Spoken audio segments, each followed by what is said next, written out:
নামনিৰ পিছত এইবাৰ উজনিত অবৈধ নাগৰিকৰ বিৰুদ্ধে হুংকাৰ আলোচনাপন্থী আলফা নেতা জিতেন দত্তৰ মুখ্যমন্ত্ৰী ডক্টৰ হিমন্ত বিশ্ব শৰ্মাৰ সাহসী পদক্ষেপক প্ৰশংসনীয় পদক্ষেপ বুলি উল্লেখ কৰি লিডু মোলাঙত অবৈধভাৱে বসবাস কৰি থকা সন্দেহযুক্ত নাগৰিকক উচ্ছেদ কৰাৰ আহ্বান আলোচনাপন্থী আলফা নেতাজনৰ। চৰকাৰ ব্যৰ্থ হলে বিভিন্ন দল সংগঠনক লগত নিজাববীয়াকৈ উচ্ছেদ কাৰ্য চলোৱাৰো হুংকাৰ প্ৰদান কৰিছে আলফা নেতাজনে। উল্লেখ্য যে মাৰ্ঘেৰিটাৰ বিভিন্ন অঞ্চলত অবৈধ বাংলাদেশী লোক থকা বুলি জানিব পাৰি আজি আলোচনাপন্থী আলফা নেতাজনে কেইবাটাও দল সংগঠনৰ নেতৃত্বক লগত লৈ আজি লিডুৰ একাংশ সন্দেহজনক লোক থকা অঞ্চল পৰিভ্ৰমণ কৰে। বিশেষকৈ মোলাং তিৰাপ কলিয়ৰীৰ কেইবাটাও স্থানত অনুসন্ধান কৰি অবৈধ সন্দেহজনক লোক থকা বুলি জানিব পাৰে। এইসকল সন্দেহজনক লোক চোৰাং কয়লাৰ শ্ৰমিক ৰূপে আহি স্থায়ীভাৱে ঘৰ সাজি বসবাস কৰিবলৈ কেনেকৈ সাহস পালে বুলি প্ৰশ্ন উত্থাপন কৰিছে।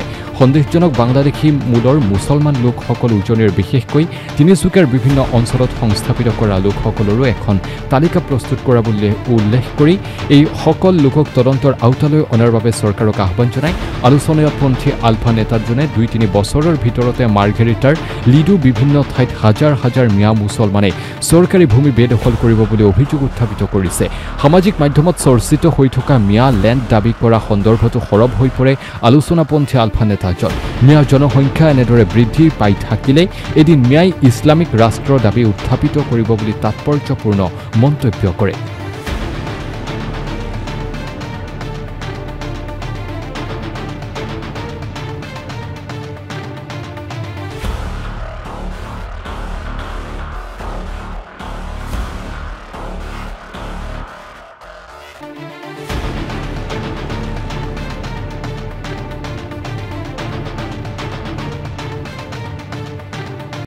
বহুত দিনৰ পৰা আমাক ইয়াৰ মানুহখিনি ল'ৰাখিনিয়ে কৈ আছিলে যে ইয়াত বহুতো অবৈধ মানুহে ইয়াত মাটি দখল কৰিছে, গতিকে আমি চামকৈ আহিব ভাবি আছিলোঁ। আজি আমি ইয়াত আহিলোঁ, আমাৰ লগত নিউজ লাইফো আহিছিলে আচলতে।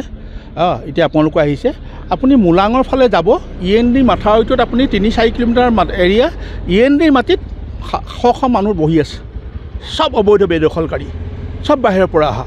গতিকে আমি আজি এঘৰ পাইছোঁ, আজি এবছৰমানৰ আগতে আহিছে, কৈছে নগাঁও হোজাইৰ পৰা আহি পেলাই কোনোবা বেংগলী মানুহ তাৰ পৰা মাটিখিনি কিনিলে, কিন্তু END মাটি কিনি পেলাই এতিয়া তেওঁলোকে পুখুৰী চুখুৰী বনাই ধুনীয়াকৈ বসবাস কৰিছে। তাৰমানে এইধৰণে প্ৰত্যেক বছৰে প্ৰত্যেক মাহে তেওঁলোকে ইয়াত তেওঁলোকৰ জনসংখ্যাটো বৃদ্ধি কৰি গৈ আছে। আজি আপোনাৰ গোটেইখন পাহাৰ, কয়লাখনিৰ গোটেইকেইটা পাহাৰ, তিৰাপ পৰা আৰম্ভ কৰি টিপঙলৈকে আৰম্ভ কৰি ঝৰ্ণা বস্তি, মোলাং বস্তি, এইবিলাকত হাজাৰ হাজাৰ মানুহ। আগতে য'ত 2-1 ঘৰ মানুহ আছিলে, এতিয়া ইয়াত 8,000-10,000কৈ মানুহ তেওঁলোকৰ বংশ বৃদ্ধি হ'ল। গতিকে আমাৰ ইয়াৰ যিবিলাক জনগোষ্ঠী মানুহ তেওঁলোকে ক্ষতি কৰিব, ভৱিষ্যতে জনগোষ্ঠীয়ে বেল্টৰ মানুহখিনিক ক্ষতি কৰিব, ইয়াৰ স্থানীয় খিলঞ্জীয়া মানুহখিনিক ক্ষতি কৰিব। গতিকে এইখিনিক যিকোনো প্ৰকাৰে উচ্ছেদ কৰিবই লাগিব।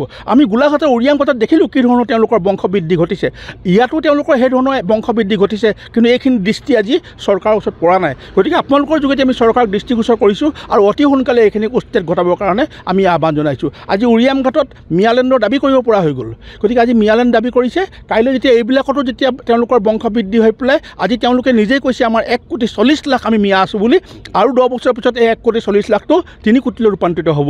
আৰু সেইদিনাখন তেওঁলোকে মিয়ালেণ্ড নিবিচাৰে, সেইদিনাখন তেওঁলোকে হাতত বন্দুক লৈ পেলাই স্বাধীন ইছলামিক ৰাষ্ট্ৰ বনাবৰ কাৰণে তেওঁলোকে চেষ্টা কৰিব।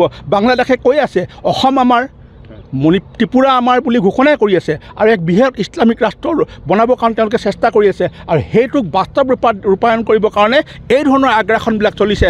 আপুনি চাব, অসমৰ প্ৰত্যেকটো সীমা তেওঁলোকে দখল কৰি দিলে। যেনেকৈ আপোনালোকে অসম অৰুণাচলৰ এইটো ম্যানমাৰ বৰ্ডাৰৰ এই মাৰ্ঘেৰিটা লিডুটো তেওঁলোকে দখল কৰিছে।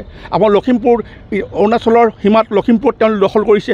উৰিয়ামঘাট অসম নাগালেণ্ড সীমান্তত তেওঁলোকে দখল কৰিছে। তাৰমানে সীমামূৰীয়াখিনি দখল কৰি পেলাই ক্ৰমান্বয়ে তেওঁলোকে ভিতৰলৈ সোমাই আহিব। গতিকে এই আগ্ৰাসনটো যিকোনো প্ৰকাৰে ৰোধ কৰিব লাগিব, নহ'লে জাতিটো নেবাচিব। কিন্তু এই ক্ষেত্ৰত আমি এটা কথা কৈছোঁ, খিলঞ্জীয়া মুছলমানখিনিক আমি কাহানিও এক দুখ দিবলৈ নিবিচাৰোঁ।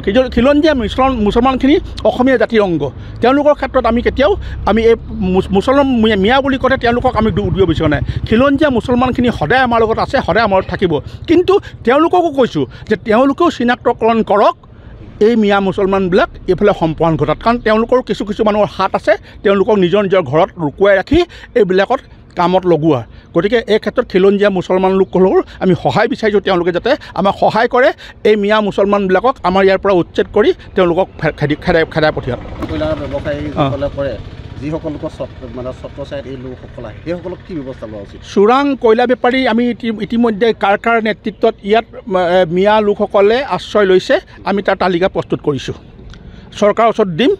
আৰু যদি এইখিনি চৰকাৰেও যদি হেমাহি কৰে খেদিবৰ কাৰণে, তেতিয়াহ'লে আনাদাৰ 1-1.5 মাহৰ ভিতৰত আমি দিন ঘোষণা কৰিম আৰু সকলো ৰাইজৰ সহযোগত আমি এইটো ঝৰ্ণাবস্তিয়ে হওক, মোলং পাহাৰতে হওক, এই আপোনাৰ END ৰাস্তাতে হওক, যিমানখিনি আছে চব এফালৰ পৰা আমি উচ্ছেদ কৰি দিম।